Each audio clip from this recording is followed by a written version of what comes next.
But there was another potentially threatening force in the land, the Church. Based at Canterbury, but owing its allegiance to Rome. Henry harboured a deep distrust of the powerful English bishops, whose first loyalty was always to the Pope and not to him. In 1162, his opportunity came. The Archbishop of Canterbury died, leaving vacant the second most important position in the land, head of the English Church. Henry turned to Becket, the most trusted person, to do the job. But Becket was not a popular choice. Eleanor predicted no good would come of it. England's bishops were horrified by the appointment of the king's man. Did he even believe in God?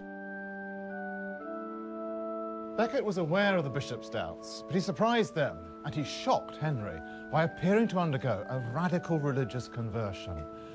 Out went his fancy clothes, and in came spirituality. Within a few months, he'd reinvented himself as a pious, abstemious man whose gaze was trained upon heaven, not earth.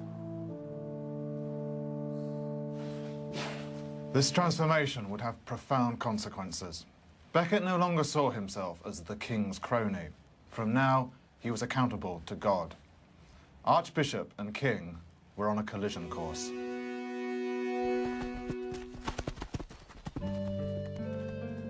In the 1160s, England had as its ruler a vigorous and powerful king who loved hunting and life in the saddle. Henry kept his territories under control, not by waging war, but by patrolling his kingdom. He commanded respect by subduing rebellions, keeping the peace, and bringing not only the English, but also the Welsh to heel. But it would all go badly wrong. Henry, one of the strongest and most effective of English kings, was fundamentally distrustful.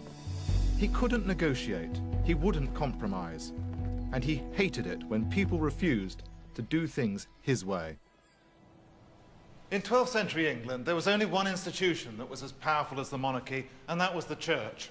It had its own special laws. So if a layman committed murder, he'd be tried and sentenced to a violent death. But if a clergyman committed the same crime, the worst he could face was losing his job. Henry wanted his kingdom to be subject to his law. Everyone should be turned over to the royal court. And it was this argument that changed everything. Thomas Becket, the Archbishop of Canterbury, and Henry's closest friend, refused to do what the king wanted. The Church, he said, was above the law. Henry could not accept such petulance, especially coming from the one man he'd allowed himself to trust. It was here at Clarendon, the king's hunting